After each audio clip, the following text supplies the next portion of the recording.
size of government. We do not need 1,000 different voices talking at cross purposes on the core goals of the Trump agenda that were so popular that drove him to office.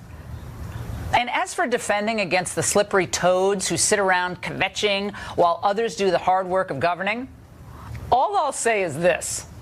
Consider the sources and how spectacularly wrong they've been in their supposed area of expertise. Donald Trump will not be the Republican nominee in almost all certainty. And the other is that he will not be president. That's a guy who knows he's going to lose. I don't know that he's ever wanted to win, but it's just, it's sad. I thought about 8 weeks ago or so that she could not win simply by being not Trump. Turns out, no, not really. Well, but that's because she's just not Trump, and she's going to be president of the United States with a fairly significant electoral margin. This is not funny. This is really bad.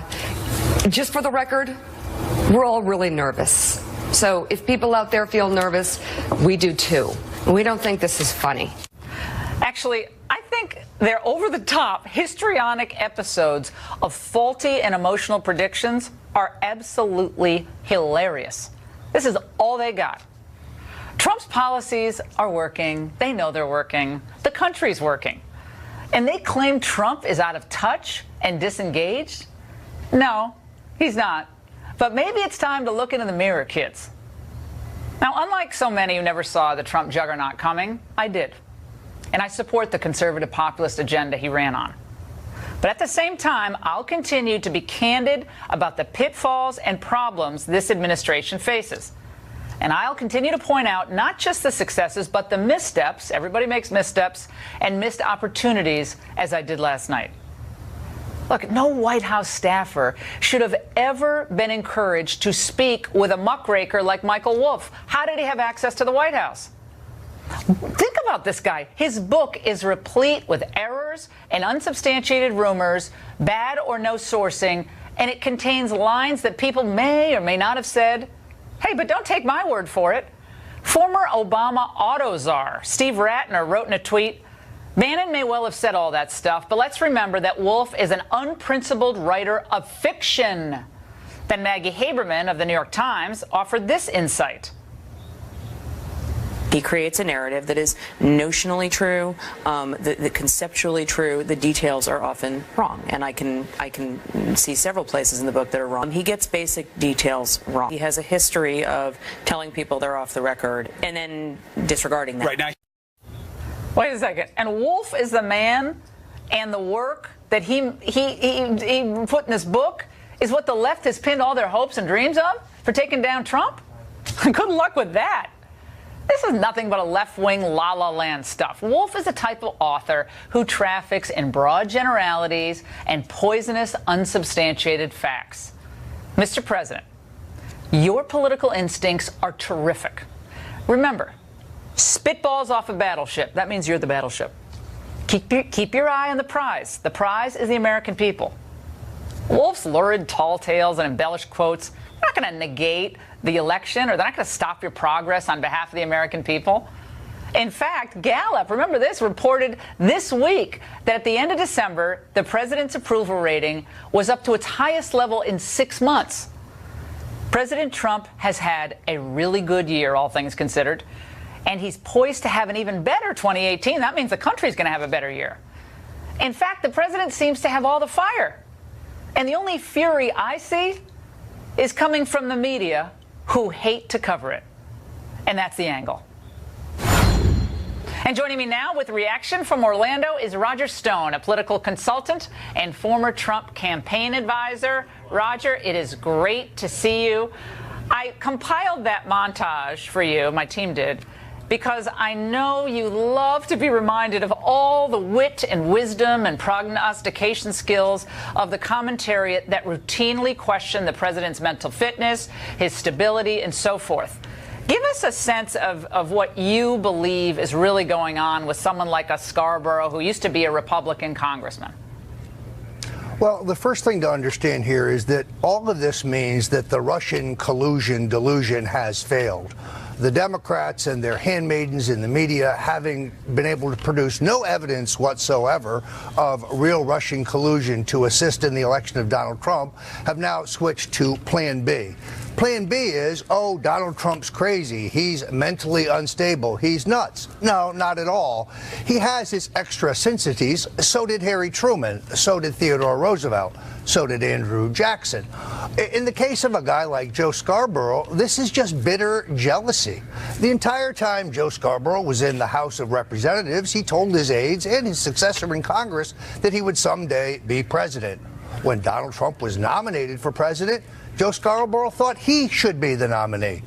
When President Trump chose Vice President Pence for vice president, Joe Scarborough thought he should be vice president. That's hilarious. And now, that didn't stop Joe and Mika from brown-nosing around Mar-a-Lago. In fact, we now know it was Mika who recommended Dina Habib Powell for the Deputy National Security Director in the Trump administration. But at the same time, they have turned on him out of bitterness. This is the establishment's next narrative. It is a precursor for a 25th Amendment argument against the president. To remove the president. It's really pathetic. They want him Indeed. out. And I've said from day one, Roger, the first of all, they thought I wasn't going to win. They thought Billy Bush and McCain attacks and Khazir Khan and all that stuff. They kept predicting his political demise. And now they're going with this wolf narrative that bolsters their old narrative that the man is unhinged. I want to play something that he said on the Today Show this morning with Savannah Guthrie. Again, this is Michael Wolff, who wrote this lurid book. Let's watch. In the beginning, it was like every 25 or 30 minutes you would get the same 3 stories repeated. Now it's the same 3 stories in every 10 minutes. What are you arguing there? I will quote Steve Bannon. He's lost it. Your reaction to that? Bannon, according to this report, said he's lost it. I've been around the president. I repeat things. I give speeches. I say the same anecdotes. But repeating things and do people have a stopwatch, Roger, in there? This is just ridiculous. No, look, unfortunately, I wanted to give Steve Bannon the benefit of the doubt, particularly given Mr. Wolff's long history as a fabricator and a fictional writer. But unfortunately, I think the facts are in. You might chalk this up to animus if it had happened after Steve Bannon left the White House, but we learned that he was saying these things while he was on the White House payroll, and he owed his loyalty to Donald Trump.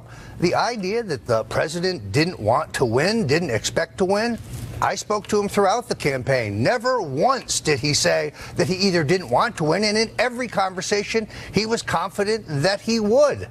So I chalked the entire thing up to your typical inside the Beltway maelstrom, where a political operative who the voters have never heard of and don't care about are trying to whip up a narrative that is their plan B.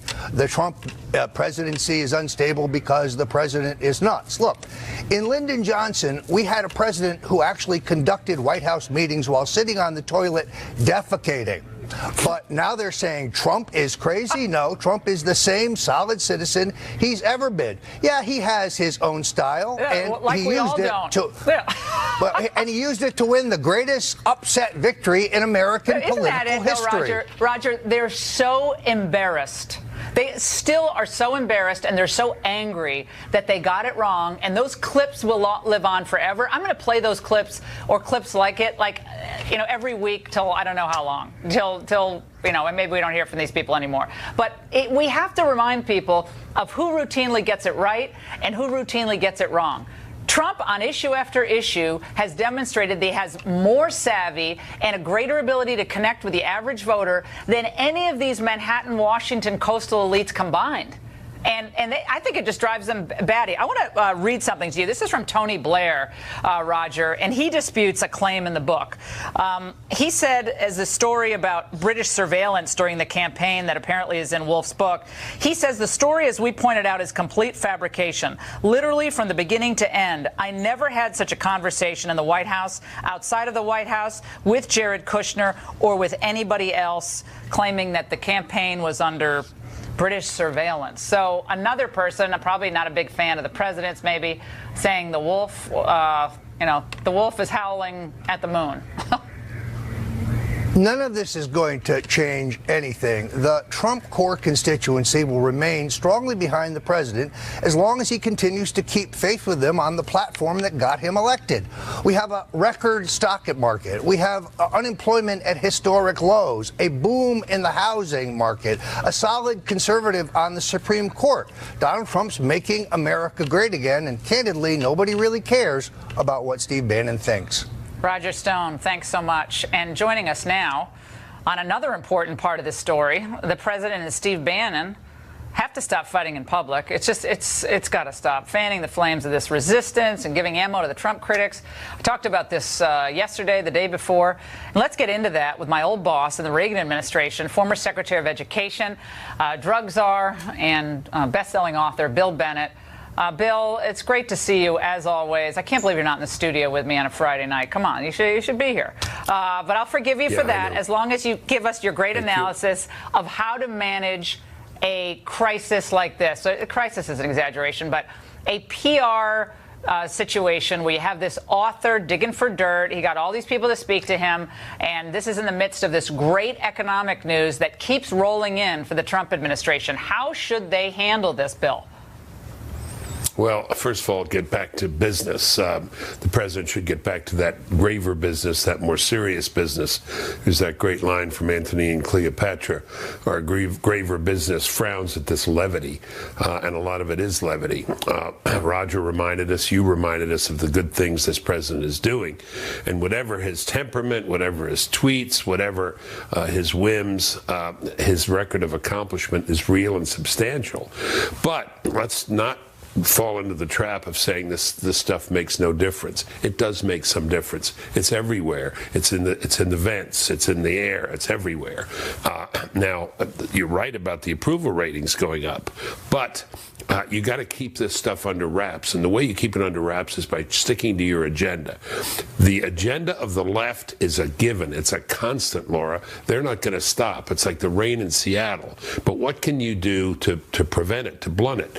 Who the heck let Michael Wolff into the White House and gave him this kind of access? He wasn't. Yeah, the president said yesterday in a tweet, right, shortly after I made that point on the show, I think maybe he was watching, maybe he wasn't, but he made this point. He said, look, I never gave him an interview.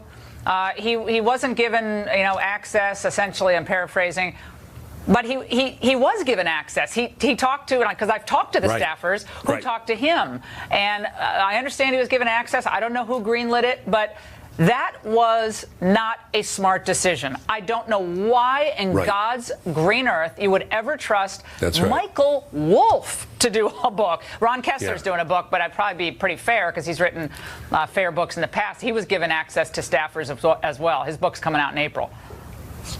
Yeah, to stay with your analogy, the spitballs on the battleship, this is inviting the spitballer with a paintball gun into the captain's quarters, and that's not what you want to do. Second, end the fight with Bannon. Cease, desist, over. Start talking about the things that matter. I'm glad for the retreat this weekend at Camp David, where the Republican leaders come out and say something. One of the really interesting things is to see how the president's approval is increasing as people are getting word of these real accomplishments, and I think very soon we'll feel the effects of these real accomplishments, particularly on the tax bill. He has done what he said he was going to do. And none of these idiosyncrasies of the president, and some of them are fine, some of them are not, hamper those very real accomplishments. Why Sloppy Steve, the hashtag Sloppy Steve? I mean, he's not running against Bannon. It's not a primary, where Bannon's on stage with him. You get a little Marco and low energy, Jeb and all that, but Sloppy Steve, I mean, that to me, that's not helpful. Well, scene 4, act 5, exeunt Steve. That's it. No more Steve talk. Steve is out. Steve is past. He's not relevant anymore. And the president doesn't need to talk about him anymore. So back to business. That's, I think, the key. But again, the agenda of the left is persistent. It is absolutely determined to take him down, to take him out, to call him a nut, to call him a lunatic, to call him a child, to call him a baby. They're going to overplay this because the people are going to see real results as compared to this kind of rhetoric. I think we have a clip of a bunch of Democrats going nuts on this. Let's watch. Good. It doesn't take a mental health professional to know that the president has said very disturbing things. He is not fit to be president. What has been revealed in this book isn't surprising to people. The president's erratic behavior about, in many respects, his unfitness for the responsibilities of that job. We need every tool in the constitutional toolkit out on the table to get us through this very difficult period in American history. So there you had it. It's the media saying similar things. These are Democratic congressmen. Now they're bringing in psychiatrists. Well, if you had to diagnose Trump from afar, would you diagnose him as X, Y, or Z? This is how low they have gone. He has his finger on the nuclear button, and he's going to blow the world to shreds. It's like Ronnie Reagan, Bill, back in the Reagan administration all over again. Remember? You betcha I do. Diagnosing at a distance, not supposed to be doing that, doctors. But what I can't stand is the insufferable moral superiority, the self-superiority, this moral narcissism. I say that as the author of the Book of Virtues. You know, I'm a striving, erring creature myself. But they are so sure and so confident. Of course, they're not. They're throwing everything out there they can and hoping that it sticks. So, Bill, you know, this is a fight. This is a fight like we haven't had in a long time. And we got to stay in it and stay at it. Yeah, and stay positive and keep moving forward. I'm going to say it again: spitballs off a battleship. I love it. Don't let the paintball guy come into the hall. Into the captain's quarters, right? Exactly. Right. Forget about it. He has to deliver filet mignon. That's all you want them to do. Bill, now I'm writing lines for you. For you. You wrote lines for me. Keep them coming. That's right. In the old speech writing days, Bill Bennett from North Carolina. And by the way, Bill, while the media has been obsessed with Trump, you know who had a really bad week? Hillary Clinton and the deep state. We'll tell you why. And later, the debut of a brand new reoccurring segment that sticks a fork in all the right people. Stay for that. I know the left wants us to focus on that Michael Wolff book and all its bombshells, those critical pieces of information that the president chows down on burgers, and he asked for 3 TVs in his bedroom. Ooh. But there's real news to cover, and here it is. The Justice Department began a new investigation into classified material on Hillary Clinton's private email server when she was Secretary of State. The FBI launched a new investigation into whether the Clinton Foundation ran a pay-to-play operation. That's a separate investigation. And now Senators Grassley and Graham, it's a trifecta, just referred Christopher Steele, the author of that phony Trump dossier, to the Justice Department for perhaps criminal investigation. Joining us to discuss those real developments from Capitol Hill, Congressman Jim Jordan, and he's not wearing a jacket. You promised that you were going to wear a jacket on the show the next time you came. I forgot. I'm sorry. I'm sorry. I'm buying you a new blazer. I'm buying one for you. Yeah, particularly the start of the new year. I should have done that. Happy New Year to you. Happy New Year. I love teasing you. You know that. And of course, of the House Oversight and Judiciary Committees. Congressman, let's talk about whether this is a real critical turn for the Attorney General. You came out with an op-ed that you wrote a few days ago. We'll get into that. But this is now a new development. It's not Fusion GPS. This goes right to the heart of the Clinton corruption. At the State Department and at the email server. Which of those investigations is more important in your view? They're all important, and they should have happened a long time ago. I think this is a turning point, and I think a lot of credit goes to Chairman Nunes and the push that he's been having, and frankly, a bunch of us. I mean, we've talked about Attorney General Sessions doing his job over there. I think we're maybe turning a corner here, as you point out, getting to the bottom of these important questions that the American people want answers to. So do you now take back what you wrote in your editorial with Congressman Meadows, that it might be good for Jeff Sessions to move on, given the fact that these leaks keep happening? In the Mueller investigation, we've seen more leaks happen over the last few weeks, critical pieces of information coming out of that investigation. No, there's no sense that it's a Trump person leaking that stuff. That's got to be coming out of DOJ. Yeah, right, exactly. I think there are four key things. Stop the leaks, give us the documents, answer our questions. I asked Congressman, Attorney General Sessions, I asked him in the witness, when he was witness in the Judiciary Committee, I asked him, I said, look, did you pay Christopher Steele? Did you pay the author of the dossier, the person that Senator Grassley and Senator Graham are talking about today? Did the FBI pay him at the same time the Clinton campaign was paying him? And we need a second special counsel. Even Lindsey Graham and a host of members are calling for that second special counsel to examine all this. So those are the 4 key points. If there's movement on those, fine. That's what I hope happens. But if there's not, then there should be a new attorney general. That's what we said in our piece. I like Jeff Sessions. I want him to do his job. And if he's going to do that, and as you point out, I think we turned a corner this week on the fact that they're telling us they're not going to give us the documents and access to important witnesses. How significant is Lindsey Graham, of course, a former Judge Advocate General, lawyer for the JAG Corps, and Grassley coming out and asking the Justice Department to look into the possibility of a criminal investigation into Mr. Steele, who's the one who helped generate and shepherd through this fake dossier that, could very well have led to the opening of this entire investigation and the FISA warrant and all the rest. Exactly right. I want to see what they wrote. I want to see what comes of this. But I think it's important, the fact that they're actually wanting to maybe have a criminal referral for this guy who was the author of the dossier, who was being paid by the Clinton campaign. It's reported that he was being reimbursed by the FBI at the same time. We don't know if that's true, but if it is, I think that's problematic, certainly. So I think this is critical, as are a host of questions. I mean, think about it. Why did the Justice Department release some of the text messages? Why did they release any at all? Normally they say ongoing investigation. We're not going to release any information, make any information public. But they gave us 375 of these Peter Strzok, Lisa Page text messages. Why only 375? Where's the other 96%? Where's the other 9600? The others, though, Congressman, might be related to, where they're having a romantic dinner. I mean, I guess we don't need to know about that, right? Because it was his paramour at the time. Why did they release any of them? And if so, why did they pick the 375? When do we see the others? Why did Lisa Page leave the Mueller team 2 weeks before the FBI knew about the text messages, knew what was contained in these? That's interesting, I think. So there's a host of questions we need to get the answers to. That's what I want to accomplish. The Clinton Foundation spokesperson came out, Nick Merrill, communications director, came out and said, let's call this what it is, a sham. This is a philanthropy that does life-changing work, which Republicans have tried to turn into a political football.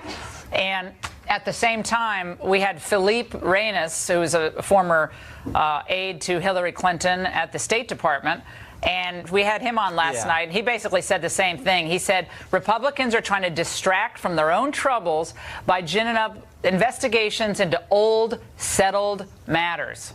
Laura, I wish there was 1/10 of the intensity to get answers to all the things we have learned in the last 8 weeks relative to Clinton and how the investigation was handled and the Russian issue. 1/10 of the intensity on all of those as there is on the Mueller special counsel investigation from the left, because to date, not one bit of evidence shows the Trump campaign coordinated with Russians to influence the election. But we know, just as sure as you and I are talking, we know today that the Clinton campaign paid the law firm, who paid Fusion, who paid Chris Steele, who paid Russians to do what?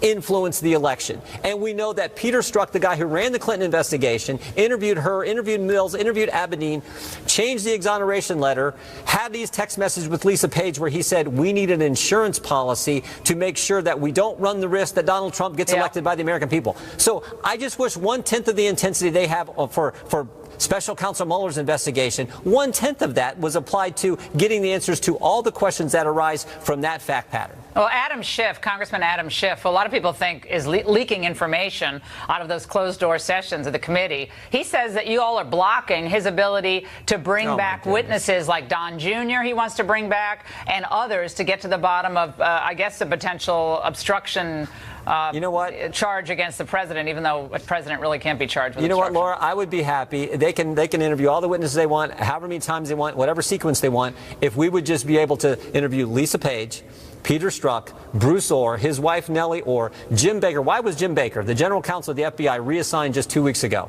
Why did that happen? I want to know the answer to that. I want to get the documents so I can prepare. Well, you guys then are I want to depose him. Then I want to depose him, and then I want to bring him on the witness stand under oath, answering questions in front of the American people. It seems like contempt of Congress the threat of contempt of Congress has started to get some balls rolling over there. So, exactly. So that's good work. Congressman, thank you so much for joining us. And up next, by the way, the president may keep his biggest campaign promise of all. And Hollywood is a problem. How to celebrate what is its worst year ever at the Golden Globes. I can hardly wait. Malkin weighs in on both. Stay there. Would you like to... We've been imploring President Trump all week to stick to his guns and make sure that he gets that border wall built, all of it, as part of any DACA deal, which I'm not wild about in the first place. Now the president is asking Congress for $18 billion for new and replacement barriers and other deterrents that would cover nearly half of the southern border. But is that really enough to fulfill his campaign promise? Is that the wall that everybody thought about? For answers, we turn to conservative columnist Michelle Malkin, who's in Colorado Springs. She joins us now. Michelle, build the wall and make Mexico pay for it. Now, we're seeing some prototypes of the wall, and some of them look really imposing and great. But when I start hearing about sensors and towers and roads, I mean, towers and roads you do need, but sensors and see-through walls and virtual walls, that doesn't thrill me, I have to say. What's your thought? Well, the $18 billion request is a good solid down payment on Donald Trump's premier and marquee promise to secure our borders and build that wall. I applaud that. It comes on top of another $2 billion that was requested earlier last year to add another enforcement on parts of the Texas border and San Diego. That would cover another 60 miles. But I think that one of the key principles here that has to be repeated over and over again, and I'm hearing it from ranchers, from grassroots immigration enforcement activists, from the angel moms and dads that were promised by Donald Trump that this would be his first and most important priority, is that we need to fix our borders, not DACA.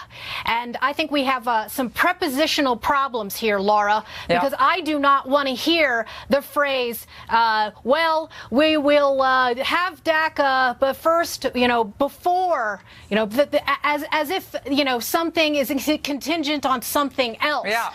I mean, it should be the wall, period, and the wall alone. The wall must stand alone. Yeah, let's talk about what the DACA recipients are all about. I mean, a lot of them are in school and working now. But there is other information that I think a lot of Americans aren't aware of. You've written about it extensively. 2,139 of the DACA recipients have had their status revoked for crime. This is between 2013 and 2017.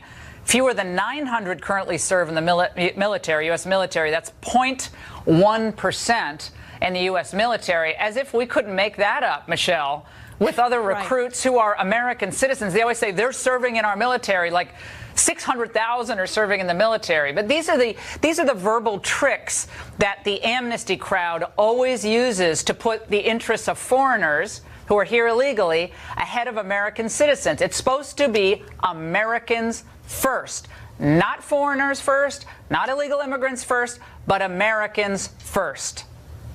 Yeah, that's right. And there's nothing nativist or racist or ethnically bigoted about putting our American sovereignty first. And I'll tell you, the most passionate people who say this are people who were beneficiaries of a legal and orderly system that put a premium on immigrants who are coming to this country, like my parents, who put a commitment to assimilation. And that is the deal that has gotten completely thrown under the bus. Why is it that we have so many politicians on both sides of the aisle, Laura, and you and I have talked and reported tirelessly on this for upwards of 2 decades now? Why is it that we have politicians who think it is such an urgent priority to put 800,000 illegal aliens and their families above all of these working class Americans Americans and also law-abiding, naturalized citizens. And we all know they're all going to just come in and vote Republican, right? They're a bunch of Adam Smith Republicans. Come on. They're just dog-eared copies of the Federalist Papers on their bedside table. I mean, come on. It's a demographic time bomb for the GOP unless this thing is done right. And I'm concerned, frankly, and I hope the president, I know he watches, he has to stick to his guns. You weren't elected to give amnesty to 800,000 people. I agree with you on that, although if we can end chain migration, that might be a really great thing. But I also want to get your take on this, Michelle, because I know you got your popcorn ready, you got your pajamas, the foot pajamas already. You're ready for the Golden Globes on Sunday. I'd love to sit with you, by the way, and watch the Golden Globes. That would be a riot. I'm going to fly out there and do that with you. And the previews in the media are a bit odd. Listen to this. Reuters asks, party or not, Golden Globes proves test for Hollywood sex scandal. And NPR writes, are harassment scandals overshadowing Hollywood's award season? So I have to ask you this, Michelle. Are we actually supposed to feel sorry for these folks who have over-sexualized themselves and the culture for years? Look at those. That's plunging all the way to the ground, those necklines. And I wonder why people give them a couple of glances. We're supposed to feel sorry for them because their goodie bag experience is not going to be as fulsome this year? Yeah, that's right. Here are my tears shedding, and let me play the world's smallest violin for Hollywood. No, I just don't understand how Hollywood sustains, what are there, 24 of these award shows, these narcissism fests? There's probably award shows for the award shows now. And then on top of that, you've got the New York Times running ads to remind Hollywood of all of the wonderful reporting that it's done on all of these predators and whitewashing? Yeah, we have that stupid ad. It's like, he said, she said, she said, she said, she. Well, as if she could never exaggerate or be an embittered former employee who was in a consensual relationship who just got mad. I mean, the women, if they accuse, they're always right, and men are always the horrible, awful, rotten people that they are. I mean, that's what we have to know, especially if it's, oh, there it is. Isn't that a compelling ad? I want to play this for you, Michelle, real quick. Get your response. This is an NPR interview today, I think with one of the organizers of the Golden Globes. Let's watch. How do you expect this story of sexual harassment and assault to figure into nominations this year? Well, I'm going to take it back to Donald Trump. I think a lot of the fuel for this movement is the fact that he has been accused of misconduct and he's still sitting there in the White House. So it's not Kevin Spacey, Harvey Weinstein, CK, whatever his name was, the comedian, all these freaks. Right. It's not about them. Yeah, it's about Trump.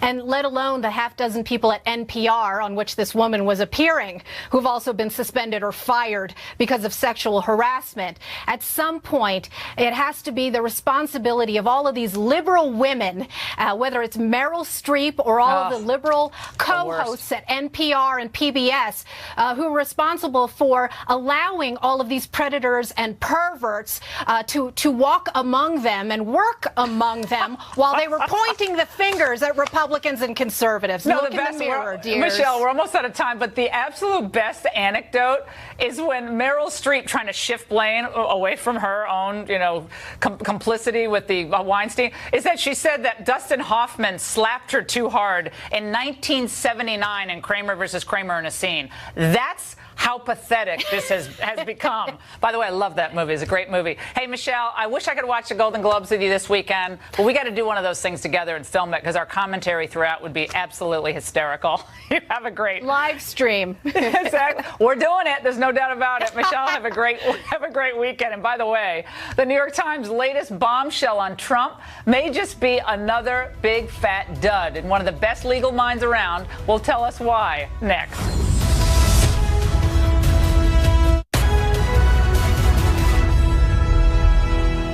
Now that the Russia collusion story is falling apart, the New York Times is pushing even harder on accusations that President Trump obstructed justice by firing former FBI Director James Comey. CNN and MSNBC were obsessed with this Times' latest bombshell that Trump asked the White House counsel, Don McGahn, to try to convince Attorney General Sessions to not recuse himself from the Russia investigation. But what did that story actually tell us? Here with answers, George Washington University law professor and constitutional expert and old friend Jonathan Turley. First time you're on the show. Great to see you. Congratulations on the show. Absolutely. Belatedly. It's great to see you. So what about this Times report that Trump didn't want Sessions to recuse himself? I wouldn't wanted Sessions to recuse him either if I were president. Well, no president does. Actually, I was one of the early voices saying that Sessions should recuse himself. And I actually think it was better for the president for him to recuse himself. I don't, but go ahead. Because if Sessions hadn't, no matter what happened in the investigation, people would be questioning its outcome. I don't see a crime here. I never have. Yeah. And I think that the best thing for the president is to remove all of these shadows and to say, go ahead, investigate it. Let's get to the conclusion. Now, McGahn's involvement is problematic. White House counsel urged by the president, talk to Sessions. Tell him there's no need to recuse himself. Well, timing is everything here. If the report is correct and McGahn was aware that Sessions had decided to recuse himself, then it's pretty problematic for him to go and try to convince him not to. Once you have someone who has made that conflicts determination, if it was his view that he was considering But is that McGahn obstructing justice or the president? I don't think this is obstructing. This is not obstructing justice. But these are bright because lines. the president, you don't think the president can obstruct justice, do you? No, I do think the president You do. So you disagree with Dershowitz on this? I try not to, but I do think that the president can obstruct justice. Okay, let's watch what he said just a few days ago. I think if Congress were to charge